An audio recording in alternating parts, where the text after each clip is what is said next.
Hey friends, welcome back to Trendy DIY 29. I'm back with another video. Guys, this is going to be a short video. I just wanted to show you guys what's going on. I'm back in my dining room at the grow station, and I wanted to show you guys a lot of the plants that I have started. Yes, I started more plants. Like I've said before, it is really important to make sure that you are succession planting, to make sure that if anything happens to your plants, you always have a second wave ready, because you can't always just count on one planting of certain varieties. For instance, squash. The squash bug comes, destroys your squash, and then guess what? You're not going to have squash that season. Well, technically you could, because squash grows really fast. But why have to wait for the seed when you can already have a squash plant that's ready to pop in the ground and produce? So I want to give you guys some ideas of some of the things that you could be starting right now. So right here, you can also be starting some things for your fall garden as well, depending on the space and how long you basically are able to commit to taking care of them indoors. But right here, guys, I'm sowing some red Russian kale. As you can see, the red Russian kale, it's come up. It's a really cute seedling. And if you overseed these, then that's how you get microgreens. Only thing microgreens are, guys, is literally just the same seeds that form big plants. You just overseed them very, very thick, and you cut them while they're young. So red Russian kale. This is a really good variety, guys, because kale can hold up to the summer heat. It tastes better if it can get a little bit of coolness to it. But other than that, if you plant some kale, it should do perfectly fine. And you'll have something in the cooler seasons. The next plants that I started are the gray zucchini. So far, one gray zucchini has come up. Hasn't fully opened yet. But the gray zucchini is an absolutely beautiful zucchini. If you want to add, a different touch or add another variety in your garden, but you're scared to try something more complicated to grow, you can just switch up different varieties of zucchini. And I believe that this is one of the most beautiful ones. So if you have not, check out the gray zucchini. On the other side right here that's growing, this is an early Jersey Wakefield cabbage. I am doing a test with this. I know that it's summer and technically cabbage prefers the fall, but I said that I was going to try to grow this in a shady area and hopefully stagger its growth so that I can have a cabbage head forming, but I'm not sure. And then I also have some large ribbed, what is this? Large ribbed white Swiss chard, which is right here, guys. If you can see it, it's really tiny coming up. But yeah, Swiss chard is an excellent plant because you can do a lot with it. It's very versatile in the kitchen. But also, guys, Swiss chard holds a lot of vitamins, a lot of minerals, and a lot of nutrients as well. So Swiss chard is good to grow in the cooler months. It does well in the warmer months. So that is just an overall good green to have in the garden. Right here, this next bin, I did a whole bin of White Wonder cucumbers. White Wonder cucumbers, I mainly grew them for one shock factor, because White Wonder cucumbers are absolutely beautiful. They'll stand out in the garden. So if you're growing them in a tighter location and you tend to miss some, like I'm telling you, cucumbers hide. Like when it comes to harvesting, I always seem to miss at least one. So by growing white cucumbers, they're going to stand out on the vine, so you'll be able to find them more easily. So the white cucumber, definitely a good variety, but this is the first year I'm growing it, so I'm looking forward to seeing it hanging from my arch trellis because I grew it along that. Right here, guys, this is just another full bin of red Russian kale because I love kale. Right here, this is a full bin of ruby red Swiss chard. If you have never seen a full large plant of ruby red Swiss chard, please, you have got to grow it. It is one of the most beautiful edible plants that you can get to put in your garden. And Swiss chard is very low maintenance. So it's something that you can plant. And as long as you take care of it somewhat and you give it water, it'll produce for you no problem. In the back, Right here, this is another experiment. As you can see, nothing has come up yet. These are alpine strawberry seeds.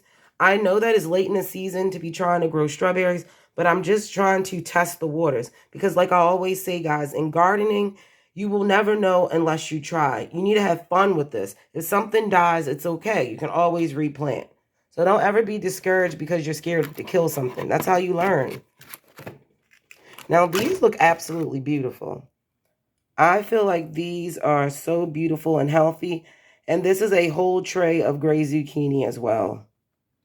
And these I'm going to be selling at my next plant sale. I'm just waiting for them to get a little bit bigger. In the back here, guys, another really great variety. This is the Dixie Hybrid Squash. And the Dixie Hybrid Squash is a really good variety if you want to grow something and say you don't have that much space. It doesn't get as large as some of your other varieties of squash. So the Dixie Hybrid is something that's really nice that you can tuck in somewhere in a sunny location, of course. So that was the first tray, guys. So you still do have time. If you have not started a garden yet, go get you some seeds and plant them. You still have plenty of time to plant squash. Squash is one of the easiest things to plant, just like zucchini. Very, very easy. Over here, guys, this. Now, this is the tray, another tray of Dixie Hybrid Squash. And I think, yeah, on the other side, I did Black Beauty Zucchini. So one side, I have Black Beauty. The other side, I have Dixie Hybrid. Black Beauty Zucchini is a massive type of zucchini. I would say it gets larger than most. So if you don't have that much space, I probably would shy away from planting the black zucchini because it can get pretty big. It's one of the biggest ones in my yard besides the acorn squash, which is also larger. Right here, guys, I believe I planted some more greens. I planted some Georgia collards. Like you see how I planted them thick? You could cut these and eat them now as baby greens. So Georgia collards, they're absolutely delicious. They're beautiful. And they last in the garden. I believe that they are biennials.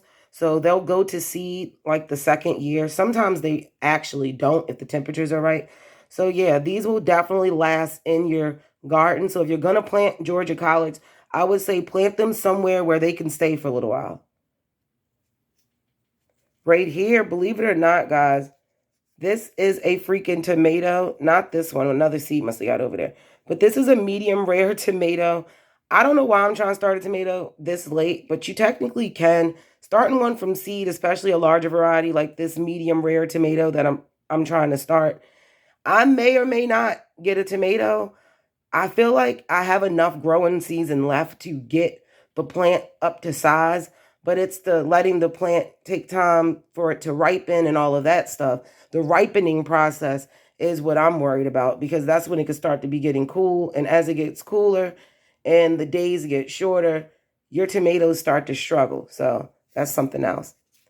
And then around here on the other side, I planted some Bates curled blue kale, and I also planted right here some Blasonado kale. So guys, that shows you can plant a lot of different varieties in a 6-pack. If you're dealing with a smaller garden, you can literally plant 2 6-packs, fill them up when they're about 2 inches or so tall and start to get their true leaves. I would start to separate them and then put them throughout your garden. And especially too, guys, once your plants hit the surface and they're this size, take them outside because then you can skip the whole acclimation process because plants really don't need to be acclimated to outside if you hurry up and put them out once they start to grow. But if you leave them in the house and they start to get used to your home environment, that is when they get harmed. So you can just take them when they get about this size, put them outside somewhere in a shady area and leave them there. And then over time, expose them, like take them from the shady area after like a day or two outside and you'll be perfectly fine. So the Bates blue curled kale. Next up, guys, I have another tray. And as you can see, this tray has bad germination, but I used a cheaper soil. So soil really is important when you're dealing with starting seedlings. So right here, this is another variety pack. And I started some red cherry peppers. I started an orange habanero, and I started a red scotch bonnet. Now, out of these three peppers, this is going to be hit or miss, guys, because peppers and tomatoes, those are things that you want to really get started about 6 to 8 weeks before your last frost. But I'm pushing the envelope with this one because I have faith in my growing season and I have faith in my garden. You will never know unless you try. And also, there is a such thing as microclimates. So a particular area in your backyard could be a microclimate, meaning that it could be the perfect growing condition, the perfect area for certain plants to thrive, which means that you might actually be able to pull off planting something late like a pepper. So they haven't came up yet. And then on the other side, guys, I planted 2 more Clemson spineless okras, a black creme tomato, and I'm starting on the Catskills Brussels sprouts because Brussels sprouts take a very long time. And I also have some Brussels sprout seeds out in the garden, guys, already that I am hoping will come up at the right time, closer to, the end of the summer, which hasn't even really begun yet. Right here, guys, is another cabbage. This is a Copenhagen early cabbage. As you can see, I already have some that have come up. So this should be exciting. The cabbage, I love doing experiments. I love trying things that people say you shouldn't try or you shouldn't do, because that might just be in their area. That might just be in their garden. So don't forget that. In the back. Now, this is what I am feeling the most excited about, guys. I planted more onion seeds. I want onions so bad, and I really want to learn to grow them successfully. And if you can successfully learn to grow onions from seeds, and you will be set for life in onions. And onions is something, I don't know about you guys, but I use a lot. I mean a lot in cooking. So if I could successfully grow me some onions, which right here are 2 different variety. I have a red beard bunching onion, which is a shorter variety. You're not going to get big giant bulbs off of it. So I planted that one thinking that if anything, I'm definitely going to get some red beard. I also have some Bianca DiMaggio onions, which is a flat white type onion, and they're absolutely beautiful. And then I have an Australian brown onion, which has not come up yet, and that is a larger yellow type onion, which is a long day variety because of the area that I live in. So if you guys are interested in planting onions, remember that your area that you live in, it definitely matters, because onions are a very unique plant to grow. On the other side, I planted a winter squash mix, 2 different ones. And I've always wanted to plant some fun, funky winter squash so that I can use to decorate my porch, or even to sell and even to eat, because a lot of the winter squash, they may look decorative, but they're still edible food. So definitely going to be doing that. I'm looking forward to that. And that's another way of making a few dollars, because ornamental squash is definitely a way of making money because it's very popular in the fall season. As I move down, guys, last but not least, well, technically not last but not least, but I have in here some yellow straight neck squash. I would go as far as to say that this is some of the most popular, one of the most popular squash varieties grown. It's basically a basic yellow squash like you get at the market. Cucumbers. I'm growing a tray of Dar cucumbers. Now, Dar cucumbers, they're really, really great because I want to say, are these? Yes, these are the stripy ones. So they get very stripy, guys, and they have like a really cool look to them. So the Dar cucumber. And I also want to say that it's a bush variety as well. So it's good for growing in a smaller space. Say, for instance, a patio or a small little corner that you can tuck it in as long as it gets some okay sunlight. And the good thing is that by it being a bush variety, I would go as far as to say you can even plant it in like a windowsill box, I would definitely give it a try.